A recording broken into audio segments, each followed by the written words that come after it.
Hello, everyone. Welcome to the Redesigned Life. I am Rachel, and today I'm going to be taking you along with me as we take a peek into the planner that I'll be jumping into for the second quarter of this year.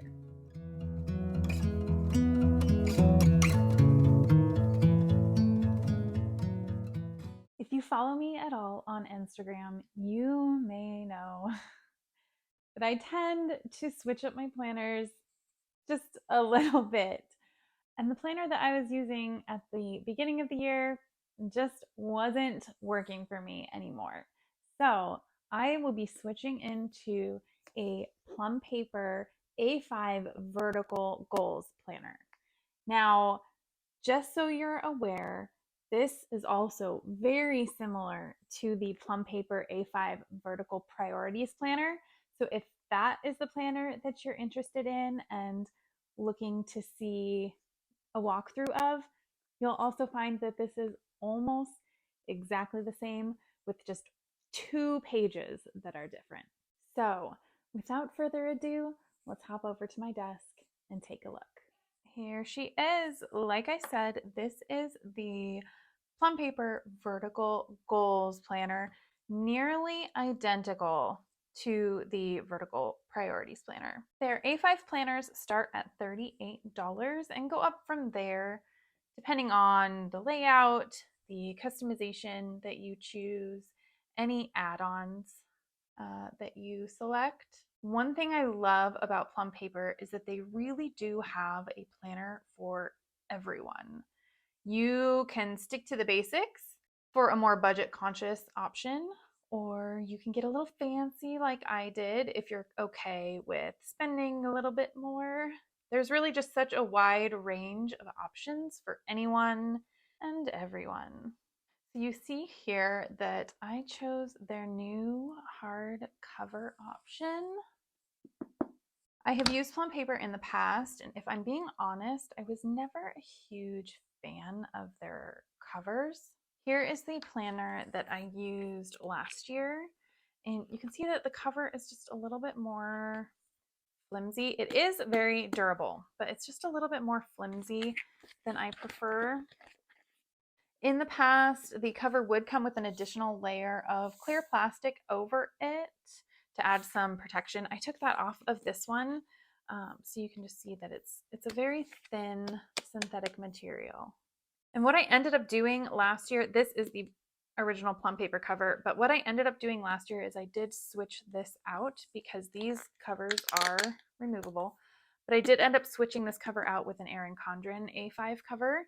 So for those of you wondering, yes, Erin Condren covers do fit on Plum Paper planners, both the 7x9 and A5. Is there a bigger Erin Condren size? I feel like there is. I know there's a bigger Plum Paper size. I can't testify to whether those fit or not because I've never used them, but the 7x9 and the A5 covers will fit on Plum Paper planners. And I chose the hardcover this year for a couple of reasons. One, I wanted to just test it out and see if I liked it better than their original covers. And two, it just looks so pretty and fancy. So, I mean, how could I not? I also chose to go with the gold coil this time around, which is a newer option with Plum Paper. I always prefer a gold coil over silver. Last year, I did swap out the coil for an Erin Condren gold coil. So you can see here that the Plum Paper gold coil is really more muted. I'd say it's closer to a champagne versus a true yellow gold, like here with the Erin Condren coil. But I think I actually prefer the more muted tone. It's just not quite as in your face. But in the past, their normal color, coil color, was silver. So you can still get silver as an option. Now, I wasn't 100% sure how I would like the hardcover and the coil option. I had seen that some people were having issues with their hardcovers not closing all the way or getting stuck on the coil when trying to open and close. And I will say that right out of the box, I did have some of those same issues, but I've been using this planner now for a week and a half, and just testing it out. And I really don't have those issues anymore. I really find that it opens and closes relatively easily. now that I've sort of been working with it and really just breaking it in. Now, moving on to the inside, here you have your nameplate page, and then you have your year at a glance. This is for 2023. I like to use this to keep track of my kids' school schedule and any absences that they might have.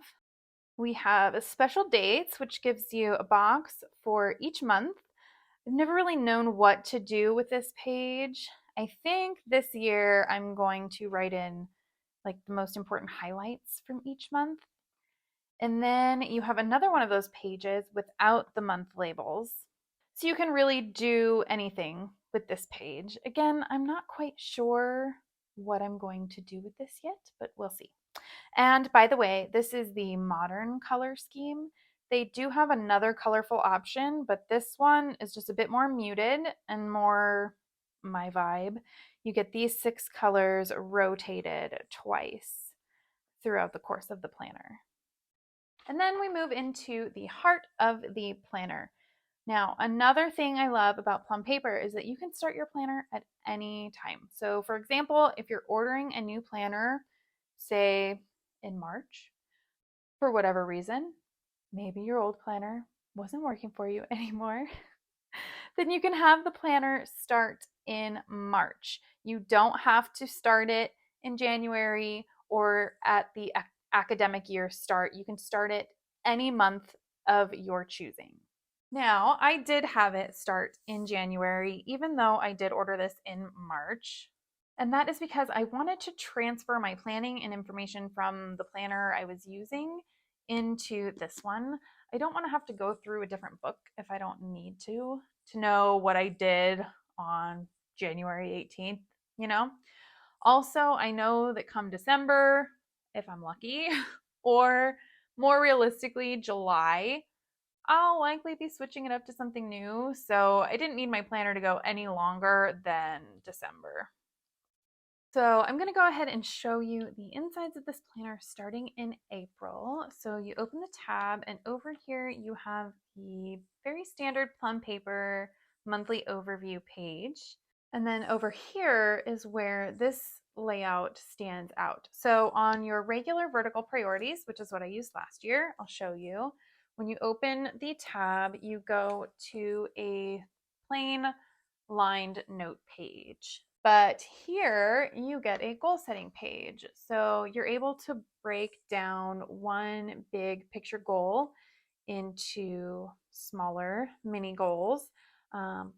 And then here you've got big things happening this month, monthly phrase to live by, steps I can take to have better self care, be healthier, challenge myself, make myself proud. So you get this goal setting page to really set yourself up for success during the month. And then here is the monthly layout, which is pretty standard. I chose a Monday start for my planner, but you can choose a Sunday start if that's your preference. I also have holidays added in. With Plum Paper, you have the option to add different federal holidays, religious holidays. You can even add in your own personal birthdays, holidays, or events. Or you can skip it all together and do no holidays at all. Now here we have the weekly layout, and I'm actually going to show this to you on the following week, and I'll explain why in a second. So this is where the planner is identical to the vertical priorities layout. Again, I will show you this from last year. I guess I could just show you a December page, but vertical priorities, vertical goals. Exactly the same. So up here you have a space for whatever you want. Same with over here. You have a space you can use for habits or daily task tracking. You have a column for each day or each weekday, and then you have the stacked column for the weekend. Now I have left all of the spaces blank with no labeling on here. You can choose their standard labeling or you can customize these labels to fit whatever you might be using this planner for. So after your weeklies, oh, and I did say that I was going to go back to this page. So this page tends to be controversial, it seems, in the Plum Paper world because basically what you get is like for example, you get a week at the beginning of the month that includes last month's days and then the start of this month. You get a week at the end of the month. Oh, this one actually happens to end on a Sunday, so that's a terrible example. Let's go to May. Oh, and okay, well, let's go to the end of the month. Okay, so here you get a week at the end of the month as well that includes the last days of that month and the start of the next month.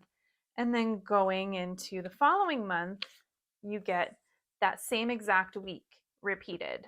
Now, the reason they do this is because you can start the planner in any month. So, say I wanted to start the planner in June, I would have that first week in June. But as somebody who is currently in the middle of a planner, you're going to have to deal with those double weeks. I don't have any issue with it. I tend to just like stick the pages together if I'm not going to be using them. Or I also had the idea for this year that I could use the extra week as just sort of like a memory keeping page. So I could put pictures or stickers or quotes or whatever. So we'll see. I don't know for sure what I'm going to do with that yet. But you can very easily just either ignore them altogether if you don't want to use them, or tape them together if it's going to bother you, or repurpose them and use them for something completely different. Okay, now moving on, after your weekly spreads at the end of the month, you do have this monthly review page. Now, in the vertical priorities, the regular vertical priorities, again, this would just be a lined notes page.